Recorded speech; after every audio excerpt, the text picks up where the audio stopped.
नमस्कार दोस्तों, आप सभी का हमारे यूट्यूब चैनल पर स्वागत है।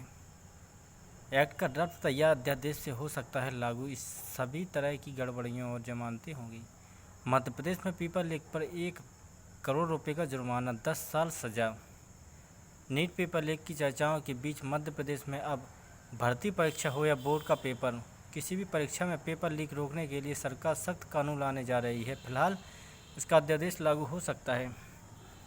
इसमें परीक्षा के अंदर सर्विस प्रोवाइडर कंपनी या कोई व्यक्ति जो पेपर लीक व किसी गड़बड़ी में शामिल पाया जाता है तो उसकी सीधी जवाबदारी तय होगी।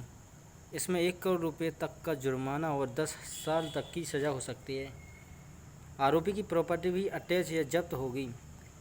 एक्ट का प्रारूप तैयार हो गया है, इसे परीक्षण के लिए विधि विभाग को भेजा गया है। सरकार की कोशिश थी कि इसे मौजूदा विधानसभा सत्र में ही लाया जाए, लेकिन अब इसे सत्र के बाद अध्यादेश के जरिए लागू किए जाने की तैयारी है। एक्ट के प्रारूप बनाने का प्रावधान का काम स्कूल शिक्षा विभाग को दिया गया है। ऐसा इसलिए क्योंकि पूर्व में नकल रोकने व कार्रवाई से जुड़े नियम भी स्कूल शिक्षा विभाग की ओर से ही लागू किए गए थे।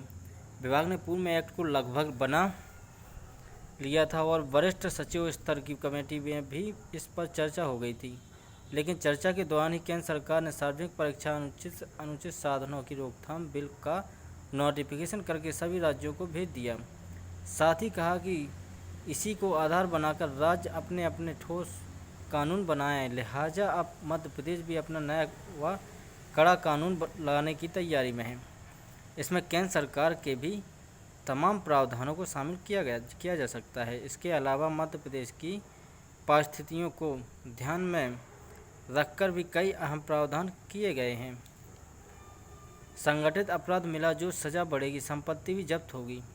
सर्विस प्रोवाइडर यदि गड़बड़ी को तुरंत पुलिस या परीक्षा एजेंसी को नहीं बताता तो वह भी दोषी होगा।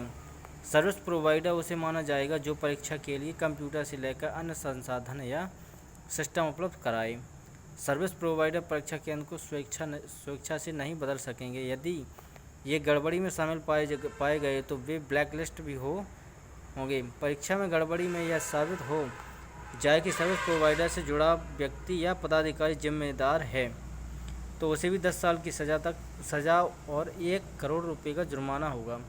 संगठित अपराध में सज़ा जुर्माना अधिकतम होगी, जिम्मेदार लोगों की संपत्ति जब्त होगी। परीक्षा की अनुपातिकता लागत उसी से वसूलेंगे। सभी गड़बड़ियाँ और जमानती होंगी। डीएसपी असिस्टेंट कमिश्नर के पद से नीचे का अधिकारी जांच नहीं करेगा। सरकार चाहे तो एसआईटी बना सकती है या केंद्रीय या राज्य की इंफॉर्मेंस एजेंसी को जांच दे सकती है। विधि विभाग को भेजा ड्राफ्ट।